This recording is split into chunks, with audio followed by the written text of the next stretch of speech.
Good afternoon and welcome to the news now at 3 o'clock. We let you know every single time how many platforms we're streaming from, but once again, we are on Twitter, Amazon Fire, Roku, and always Facebook. That's where you can chime in and ask us questions about any of the stories that we're sharing with you today, and always say hello, especially all of you visitors. Let us know where you're coming from, and we'll definitely give you a shout out. Many of you have reached out having some trouble, but the Savannah-Chatham County 911 service is back online. The system failed in the dispatch building earlier this morning, forcing services to be temporarily suspended. The building did have to be evacuated. The staff switched those services to another location temporarily. Our Meredith Parker is talking with officials about what caused that failure. She'll have more for you on the news at 4 o'clock, but again, they tell us that 911 service has been restored. Commissioners are going to leave it up to the voters, that's all of you in unincorporated Chatham County, to decide whether to expand alcohol sales from 12:30 to 11 a.m. on Sundays. That's an hour and a half earlier for you to order mimosas, Bloody Marys, honestly, whatever floats your boat. A new Georgia law went into effect this year, giving municipalities the option to put this on the ballot for citizens to decide. One unincorporated Chatham County business says those expanded alcohol sales hours would be extremely popular with their customers, definitely raising sales. The vote to expand those sales will be on your November ballot, so expect to see that there. If you haven't opened your Georgia Power bill this month, expect a pleasant surprise, more money. Who does not love that? Georgia Power customers will see a $25 credit on their July bill. This is the second credit of 3 that will be used on their bills across the year. The first credit, in case you missed it, was on your bill applied in April. Georgia Power is not saying when that next and final $25 credit will appear, but it will be by the end of the year. Checking in with some of you guys on Facebook right now, we're getting a lot of comments. Good afternoon, Debbie. Daniel, hello from the south side of Savannah. Good day, Larry Ransom. Hi, Anna.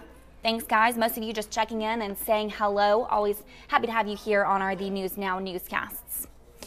Switching gears to weather, our first alert team has had an eye on the tropics, where Tropical Storm Chris is expected to be a hurricane. But before you go ahead and board up those windows, our Cutter Martin explains why this is not a threat to us. We're still just finding tropical storm conditions with Chris, 70-mile-per-hour sustained winds.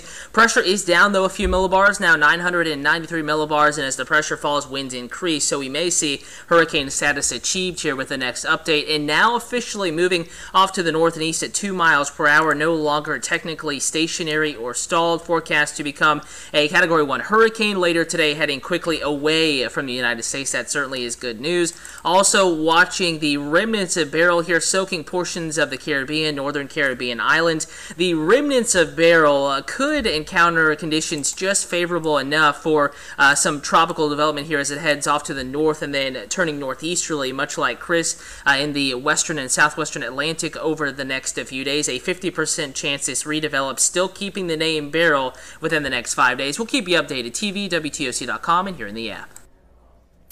I have seen some comments floating around Facebook. Again, that's a tropical storm right now, Tropical Storm Chris. Like Cutter said, it's expected to be a hurricane, but once again, not expected to affect the coastal empire or any part of our area.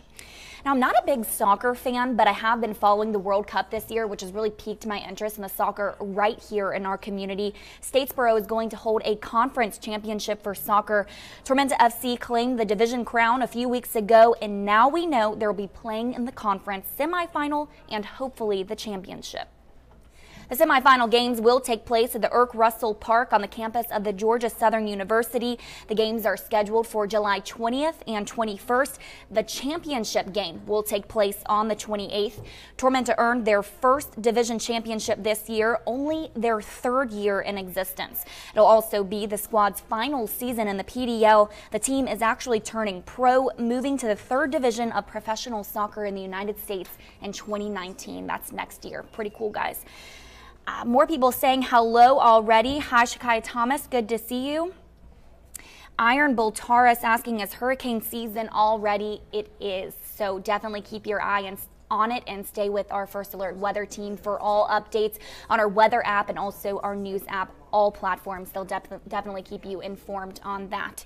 Doesn't look like we have any more questions right now. We do have our The News at 4 o'clock coming up shortly. So stay with us throughout the afternoon for all news updates in WTOC's 24-hour newsroom. Have a great day.